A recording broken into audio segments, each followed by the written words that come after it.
best sports shows. Tune in for the biggest personalities on the biggest stories, and don't miss us on The Herd weekdays at 12 Eastern. Catch it all right here Monday through Friday on FS1. Craziest stat I've ever heard. I read this yesterday on the internet. Zion's going to the Pelicans. The state of Louisiana loses a football field of land per hour into the water. That's so crazy. Over the course of a 24-hour period, just think of the size of 24 football fields. It disappears every day in New Orleans. So Zion's going. I just hope the state exists in 8 years. It's like, I read that stat. I was like, what in God's name does that mean? That'll give me an excuse to get out of there quicker. Crazy. Well, good luck to the people of Louisiana. So let's talk about Zion. You know, he could go back, doesn't have an agent. He could go back to Duke. Cuttino Mobley could go back to Duke. No way. All right. He could play with Pop for the national team for a year. No, I wouldn't do that. You would go. I would work on my jump shot in the pros with a whole bunch of money in my bank account. I'm not worried about going back to Duke. For what? When he tore his, when he ripped out of that shoe, what did everybody say?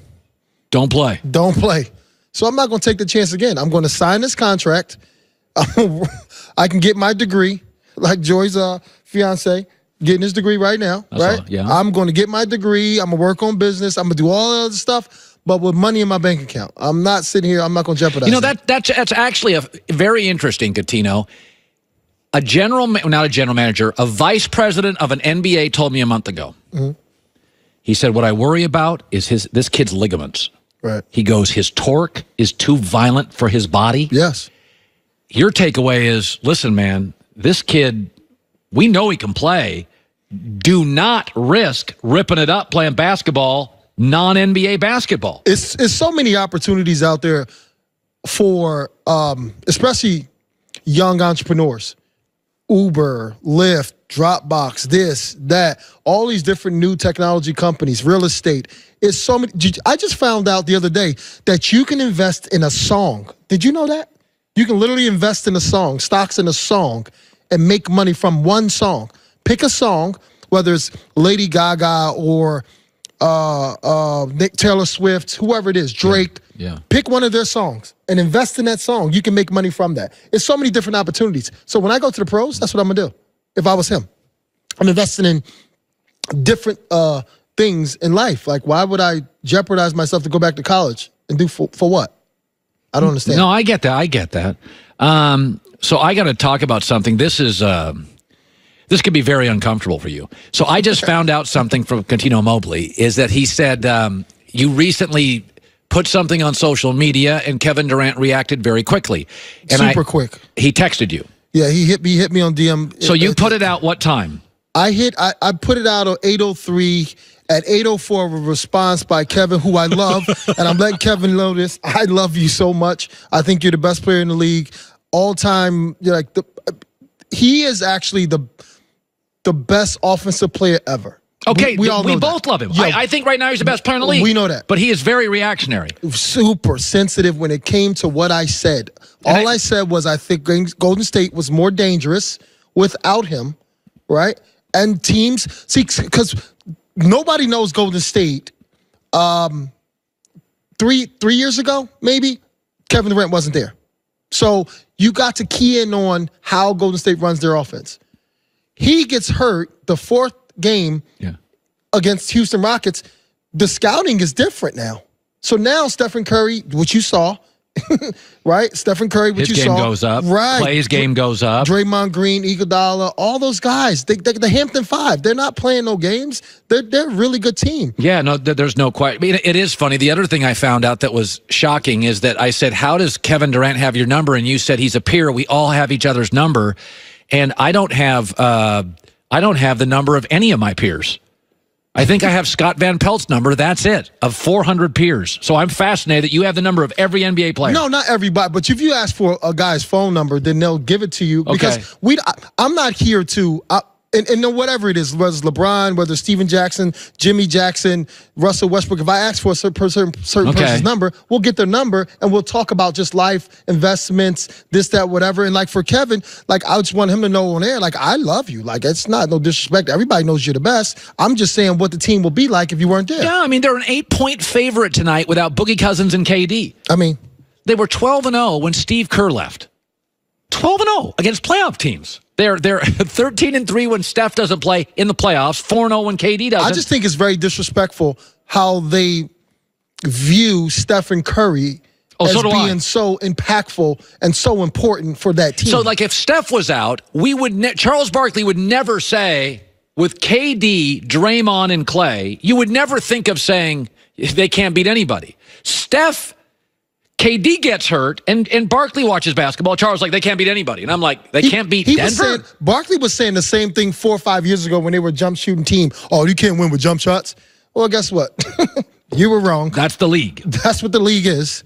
It's a jump shooting league. Brooke Lopez. Yeah, put some context in. Okay, I want you to address the Kawhi comparison. Okay, and I said this yesterday about Zion.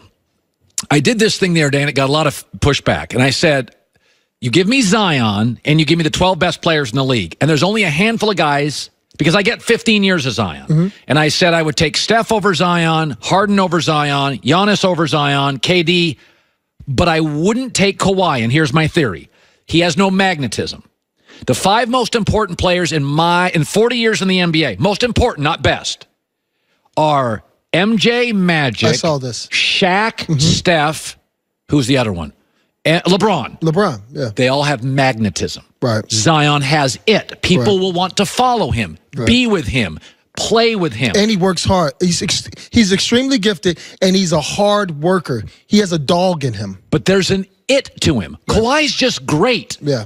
He doesn't talk, doesn't pass, doesn't communicate. People went nuts when I said I wouldn't Wait, what was the second one? He doesn't what?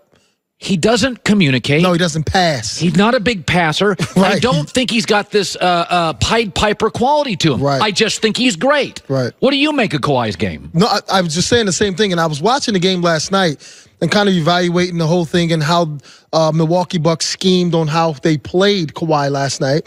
And it's kind of like the same thing on what Toronto did with Giannis. They walled him. But Giannis got that same kind of defense against Boston. So he made an adjustment after the first game. Start passing more. His guys got more rhythm, knocking down shots. 4-1 history, right? I think Kawhi makes it hard. First of all, he's not a volume shooter guy. He shouldn't be that guy. Yeah. He's, to me, you need to be shooting 17 to 20 times a game. That's it. No more than that. Because you're not a pure shooter. You're a really good scorer, but you're not a pure shooter. So to be shooting the ball that many times, you're taking away from everybody else that can elevate their game as well. I think the way they were playing at tempo last night, they're a team in the playoffs that can switch the tempo up. Marc Gasol's a great post-up guy. That mid-post, Kawhi Leonard can do a lot of different things. Kyle Lowry showed up last night. Wrong timing. Siakam, it took away from him. Green only had about 6 shots. I just think trying to force-feed Kawhi like that, that's not his game. That's not who he is, because he can't create for others. That's my thing. And 3 assists, his whole career. That's the most he's ever had, 3 assists. Average. That's what, and it's not like, I know Kawhi's great, but there are people that I think have sort of a Pied Piper, an ability, a magnetism. Right. Steph had it. Mm-hmm. Michael had it. Yes. LeBron's got it. Yes. Shaq had it. Guys wanted to play with him. I mean, D Wade's like, get Shaq over here. All those guys you named, everybody wanted to be like. Nobody wants to be like Kawhi. No, it's true. I mean, Joy, it's true. Like well, I mean, it's a personality thing, too. I mean, if it was, but I think personality matters. With Kawhi's, if it was Giannis's personality with Kawhi's style of play, like Kawhi to me is like Scottie Pippen. Quiet guy. Kawhi to me is like Scottie Pippen to me. One is a mentor. When I came in my rookie year, he's the reason why I started my first year. He's like Scottie Pippen when it comes to his talent, because Scottie Pippen to me is the best two-way player ever. Okay. That's just my opinion. Yeah. But Scottie was a point forward. He was so important for his team. Kawhi is important, but he just don't make everybody else better. I think he needs to learn how to pass the ball out more and to make his game a lot easier.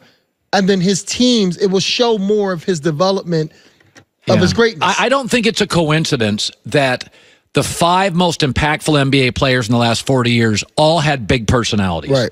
Like Kevin Durant may be sensitive, but he's got a big personality. Yes. And I think players would follow KD. Yes. I would like to be in the room, talk, interview. It's 7-footers that want to be just like KD right now. There's a kid. Oh, I got to go. He's We got to 14. go. Go ahead. Well, I don't want to go, but I have Oh, no. Just one kid. Gotta go.